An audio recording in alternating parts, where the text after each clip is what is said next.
தாய் வீடு பிப்ரவரி 2026. கண்ணாம்பூச்சி சிறுகதை. எழுதிய வாசிப்பவர் ஸ்ரீலேகா பெரும்புகுமார்.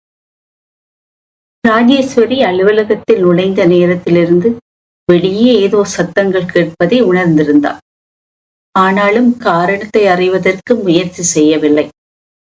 புதிதாக இல்லத்துக்கு வந்தவர்களின் விவரங்களை பதிவேட்டில் முறைப்படி பதிவு செய்ய வேண்டியிருந்தது.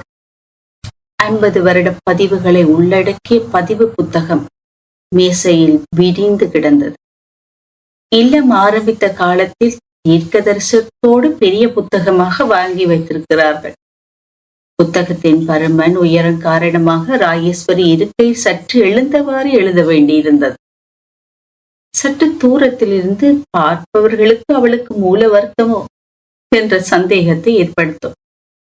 வெளியே கேட்கும் சத்தங்கள் அவளை இடையூறு செய்தன. தன் செவித்திறனோடு போராடினாள்.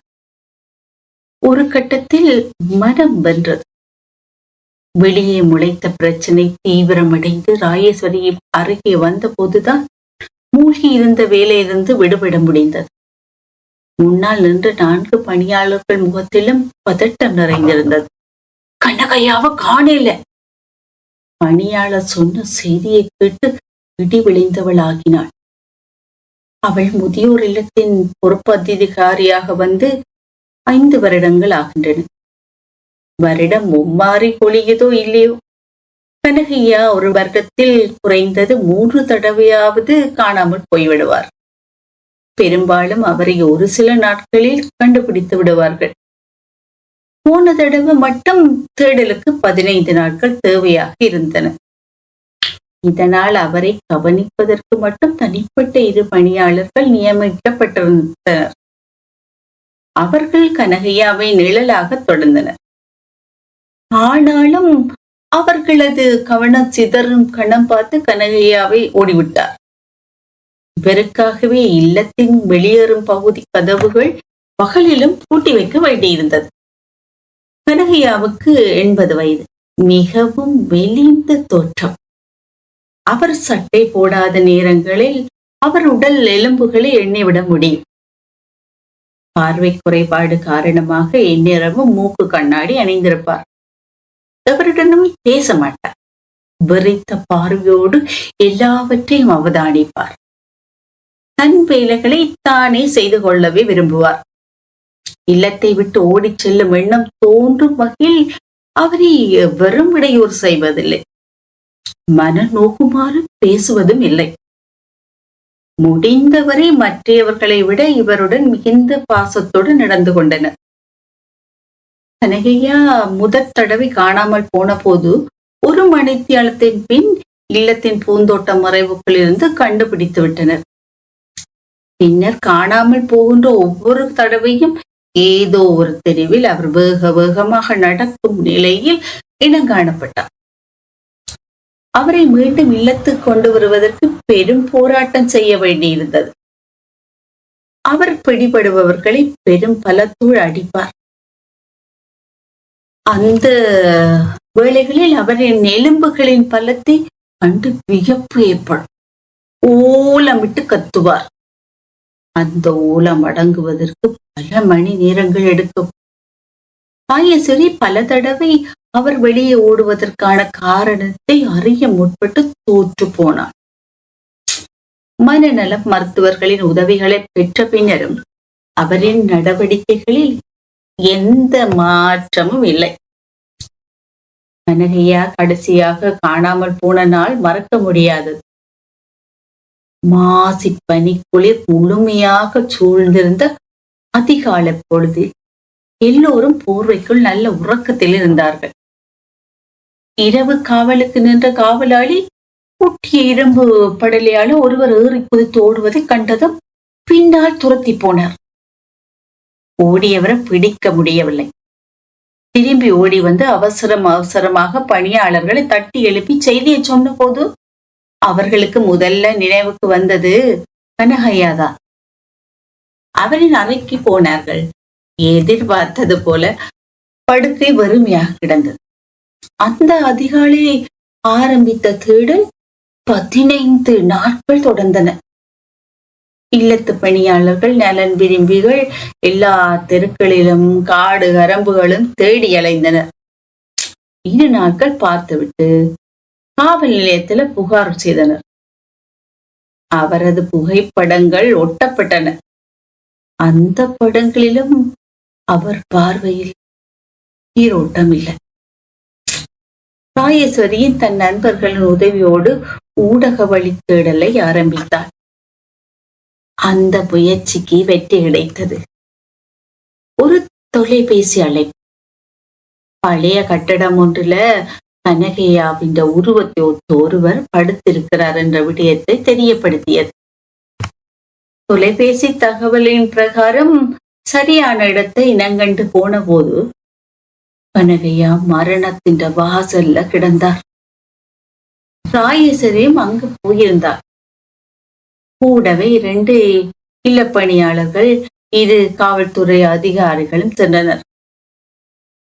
ஆள் நடமாட்டம் குறைந்த தெரு பகுதியில் ஆங்காங்கே போரினால் சிதைந்து போன வீடுகள் பற்றி கிடந்தன. அதில் ஒரு வீட்டின் முன்னால் வாகனத்தை நிறுத்திவிட்டு இறங்கினர். முன்னால் இருந்த வீடு திரைப்படங்களை பார்க்கின்ற பேய் வீடு போல இருந்தது. முன்னேறி போவதற்கு ராஜேஸ்வரிக்கு பயமாக இருந்தது. ஆனாலும் வேகமான நடந்து கொண்டிருந்த ஆண்களுக்கு பின்னால ஓட வேண்டியிருந்தது. கதவு எண்ணில் பிரித்தெடுக்கப்பட்ட கூரைகள், சிதைந்த வீடு, ஒவ்வொரு காலடியையும் பார்த்து நிதானித்து வைக்க வேண்டியிருந்தது. மதிய வெயில் சேமேந்த தரைய சூடேற்றிருந்ததை வெப்பமான காற்றின் ஊடாக உணர முடிஞ்சது. அச்சூடு, அந்த சுடுதரையில கனகையா மல்லாந்து கிடந்த காட்சிய இன்று மறக்க முடியாது. பெத்த வயிறு எரிவது போன்ற உணர்வு தோன்றும். அவரை மீட்டெடுத்து வந்து ஆரோக்கியமா உலா வைப்பதற்கு பல நாட்கள் போராட வேண்டியிருந்தது. ராஜேஸ்வரி பழைய நினைவுகளுடன் அலுவலகத்தை விட்டு வெளியேறி வெளிப்புறத்துக்கு போனாள். 100 வருட பழமையான ஓங்கியந்த மரங்கள், ஆங்காங்கே பழையதும் சிறியதுமான கட்டிடங்கள் பயன்பாட்டுக்கு உகந்த காலத்தை கடந்து இயங்கிக் கொண்டிருக்கின்றன. ஆண் பெண் என மொத்தமாக 120 முதியவர்கள் இங்கே பராமரிக்கப்படுகின்றனர். அரசு நிதியுதவியுடன் சமூக ஆர்வலர்களும் தங்களால் முடிந்த உதவிகளை செய்து கொண்டிருப்பதனால் இல்லம் சிறப்பாக இயங்குகிறது எனலாம். ராஜேஸ்வரி இல்லத்தை ஒரு சுற்றி வந்தாள். மரங்களின் கீழ் இருந்த இருக்கைகளில் ஓய்வெடுத்துக் கொண்டிருந்த முதியவர்களும், தங்களால் முடிந்த சிறு வேலைகளை செய்து கொண்டிருந்தவர்களும் ராஜேஸ்வரியின் பதற்றத்தை கண்டு தேடலுக்கு உதவினர். கனகையா எவருடனும் உரையாடி நட்பு கொள்ளாத போதும் கூடவே தங்கியிருந்த முதியவர்களிடம் அவர் பத்திரமாக திரும்பி வர வேண்டும் என்ற வேண்டுதல் இருந்தது. ராஜேஸ்வரி சிறிய இடங்களையும் விட்டுவிடாது தேடுவதை பார்த்ததும், என்னம்பா அவர் பூனியே இந்த சின்ன இடங்களையும் புகுந்து படுத்திருக்க என்றனர். அதை கவனித்துக் கொள்ளாத கனகையாவை இல்லத்து வளாகத்தில் கண்டுபிடித்து விட வேண்டும் என்ற நப்பாசையுடன் நகர்ந்தார். இந்த வேளை இல்ல முதியவர்களுக்குள் இளமையான வைரமுத்து ஐயாவும் வந்து இணைந்தார். அம்மா, பின் காணி மதிலோட ஒரு கதற கிடக்குது, கனையா மதிலேறி பாய்ந்து போயிருக்கிறார் போல என்று தன் சந்தேகத்தை சொன்னார். ராஜேஸ்வரிக்கு நம்ப முடியாத செய்தியாக இருந்தது. ஆனாலும் அதை உறுதிப்படுத்த விரும்பினார். முதியவர்கள் எல்லோரையும் நிறுத்திவிட்டு 2 பணியாளர்கள் வைரமுத்து சகிதம் அவ்விடத்தை நோக்கி போனார்கள். அங்கு மனிதர்கள் நடமாட்டம் இல்லாத காரணத்தால் நாயுருவிகளும் கோரை பொருட்களும் சுள்ளிக்கூடு வளர்ந்திருந்தன. அந்த வனப்ப விதிச்சு மதிலோரம் நெருங்க வேண்டி இருந்தது. பதுங்கி இருந்த 4 முயல்கள் மனிதர்களை கண்டது மிக வேகமாக பாய்ந்தோடி வரைந்தன. இல்லத்தின் பாதுகாப்பிற்காக முதலில் 4 நாய்கள் வளர்க்கப்பட்டன. ஆனா கமலா பாட்டி உன்னிக்காய்ச்சல் வந்து இறந்ததும் பின்னர் நாய் வளர்ப்பு முற்றாக நிறுத்தப்பட்டது. இதன் காரணமாக முயல்களை அடிக்கடி காண முடிகிறது. மதிலோட ஒரு கதிரை இரு காலில சாய்ந்து கிடந்தது. கதிரையில ஏறி நின்றாலும் மதிலின் உயரத்தை தொட முடியாது. அப்படியாயின் எவ்வாறு மதில் என்ற உயரத்தை தாண்டி இருக்க முடியும்? ராஜேஸ்வரி ஒருவனை மதிலில் ஏறும்படி பணித்தாள். அவன் நண்பனின் உதவியோடு ஏறினான். பாதுகாப்பிற்காக இருக்கப்பட்ட ஆணிகள் பாதத்தை கிழித்து விடாது நிற்பது அவனுக்கு போராட்டமாக இருந்தது. மேலிருந்து வெளிப்புறத்தை அவதானித்தவன், அம்மா, அங்கால கனையா உடுத்திருந்து சரம் கிடக்குது. அந்த பகுதியை விரலால் சுட்டி காட்டினான். பின் வெளிப்புறம் இறங்கினான். கனகையாவின் சாரத்தோடு திரும்பி மதில் ஏறி சாரத்தை விரித்து காட்டினான். கரை பகுதி கிழிந்திருந்தது.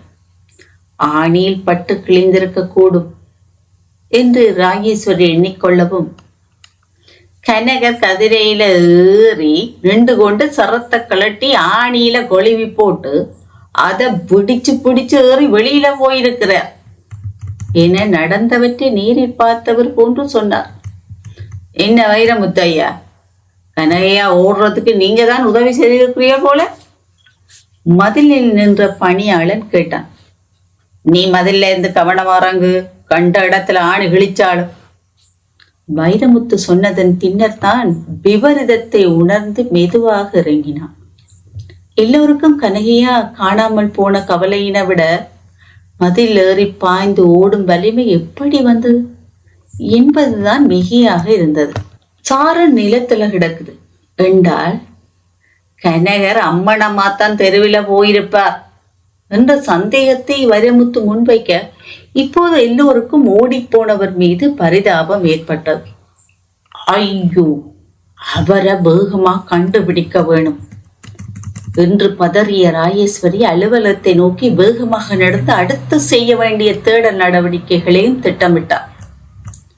எல்லோரும் அவரவர் வேலைகளில் ஈடுபடுவதற்காக விலகிச் செல்ல வைரமுத்து மட்டும் ராஜேஸ்வரியை விலகாது நின்றார். கனகையாவை எந்த வெளியிலிருந்து கூப்பிட்டதோ தெரியல என்ற ராஜேஸ்வரியிடம், அவர் தண்ட வீட்டை தேடி தேடி ஓடுறார், அது உங்களுக்கு விளங்குதில்லை என வைரமுத்து கூறினார். அது என்னென்று உங்களுக்கு தெரியும்? என்ன வச்சு சொல்றேன், எனக்கும் அடிக்கடி வீட்டை ஒரு தடவை போட்டு வருவோமோ என்று தோணும். பாடுபட்டு உழைச்சு சிறுக சேர்த்த காசில கட்டின வீட்டுல கொஞ்ச நேரம் கண்ணை மூடி இருந்துட்டு வர வேணுமென்று தோணும். அங்க போறது சாத்தியமில்லை என்று போட்டு இருந்துடுவேன். வைரமுத்துவின் முகத்தை ராஜேஸ்வரி உற்று பார்த்தாள். அவருக்குள் புதைந்திருக்கும் ஆசையினை ஒரு தடவையாவது நிறைவேற்றி வைக்க வேண்டும் என்று முடிவெடுத்தாள். பொழுது சாய ஆரம்பித்தது. கனகையா பற்றிய எந்த செய்தியும் கிடைக்கவில்லை. ராஜேஸ்வரி பணிக்கு வந்த முதல் கிழமையில் கனகையாவும் வந்து சேர்ந்தார். பதிவுகளின்படி அவருக்கு ஒரு மகன் இருப்பது தெரியும். ஆரம்பத்தில் இயல்பாக சந்தோஷமாக கதைச்சு வந்தவர் மெதுவாக பேசுவதை நிறுத்தி கொண்டார். விரித்த பார்வையும் அவரிடம் சேர்ந்து கொண்டது. மனநல மருத்துவரை நாட வேண்டியிருந்தது. சிகிச்சை பலனளிக்காத நிலையில் அவரின் இந்த ஓட்டமும் ஆரம்பித்தது. கனகையாவின் உடல்நிலை பற்றி மகனுக்கு பல தடவை அறிவித்திருந்த போதும் உறவென்றும் எவரும் வந்து பார்க்கவில்லை. சில வேளைகள் பதிவிடத்தை மாற்றி சென்று இருக்கக்கூடும் என்று எண்ணி தகவல் அனுப்புவதும் நிறுத்தப்பட்டது. வெளியே ஓய்வெடுத்தும் உரையாடிக் கொண்டும் இருந்த முதியவர்களை அவர்களது தங்குமார்களுக்கு அனுப்பி வைக்கும் பணியினை செய்ய வேண்டியிருந்தது. வைரமுத்துவை கட்டாயப்படுத்தி அனுப்ப வேண்டியிருந்தது. கனகையாவை தேடுவதற்கு இருவர் சென்றதனால் அந்த வேளையில் ராஜேஸ்வரியும் ஈடுபட வேண்டியிருந்தது. பொழுது சாயும் வேளை நுழம்புகளின் தொல்லையும் 50 ஏக்கர் இல்ல காணியில பாம்புகள் விஷப்பூச்சிகள் மறைந்திருக்கவும் இடம் இருப்பதனால் பாதுகாப்பாக அவர்களை அறைக்குள்ள அனுப்பி விடுவார்கள். இத்தருணம் கனகையாவை தேடி போன பணியாளர்களும் வந்து சேர்ந்தார்கள். எந்த தகவலும் சாதகமாக கிடைக்கவில்லை. எல்லோருடைய வாழ்விலும் ஒளி கிடைக்க வேண்டும் என்று பிரார்த்தித்தவாறு வெளிப்புற மின் குமிழ்களை ஒன்றாக ஒளிரச் செய்தவாறு நடந்தார். ராஜேஸ்வரியை நாடி காவலாளி வந்தார். அம்மா, ஒரு வாகனம் வந்திருக்கு, கனையாவ அவற்ற மகனா கூட்டியந்து வச்சிருக்கிற. அப்பா, நல்ல செய்தியை சொன்ன, நட நட வார. ராஜேஸ்வரி காவலாளியோடு விரைந்தார். மோப்பம் பிடித்து வந்தவர் போன்று வைரமுத்துவும் பின்னால் வந்து சேர்ந்தார். இவர்கள் செல்வதற்குள் வரவேற்பு கூடத்தில் கனையாவையும் மகனையும் அமர வைத்திருந்தனர். கனையாவுக்கு 40 கிலோ சத வச்சால் எப்படி இருப்பாரோ அது போன்று மகனின் தோற்றம்.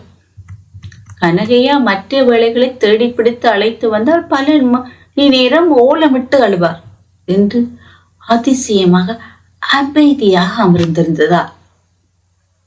என்ன நீங்கள் இப்படி பொறுப்பில்லாம இருக்கிறீங்க?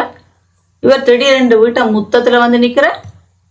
முன்னால் இருப்பவர்களை பொறுப்பில்லாத மனிதர் என்ற புதியவரை எல்லோரும் சின்ன புன்னகையுடன் பார்த்தனர். தம்பி, இந்த வேட்டியோடைய வீட்டை வந்தவர். வைரமுத்து கனையாவின் மகனிடம் கேட்டார். ஓ, ஊத்த வேட்டியோட வந்துட்ட. நல்ல காலம், வேட்டியோட வந்துட்ட. ரோட்டில யாரோ புண்ணியவான் கட்டி விட்டு இருக்கிறான். வைரமுத்துவின் நிம்மதி பெருமூச்சின் பொருள் விளங்காத மகன் வந்த வேலை முடிந்தது போல் எழுந்தார். இனி வரவிடாம பாருங்கோ. சரி தம்பி, வந்தவரை 2 நாள் வச்சிருந்துட்டு அனுப்பி இருக்கலாமே. வைரமுத்துவை தவிர மற்றவர்கள் எதுவும் பேசவில்லை. கனகையாவும் அதே வெறித்த பார்வையோடு அமர்ந்திருந்தார். வைரமுத்து கனகையாவை வீட்டை தேடித்தான் ஓடுகிறார் என்று சொன்னது சரிதான். இந்த நிலைமையிலும் தன் வீட்டை இந்த தடவை சரியாக இனங்கண்டு சென்றிருக்கிறார். சில வேளை தெரிந்தவர் அவராவது வீட்டின அடையாளம் காட்டியிருக்கலாம். வைரமுத்து தன் கேள்விக்கு பதில் சொல்லாமல் இந்த மகனிடம் திரும்பவும் தன் கேள்வியை கேட்டார். இங்கே அப்பா நல்ல வசதியோடு இருந்து பழகினவர். வீட்டை நின்றால் கஷ்டப்படுவார்.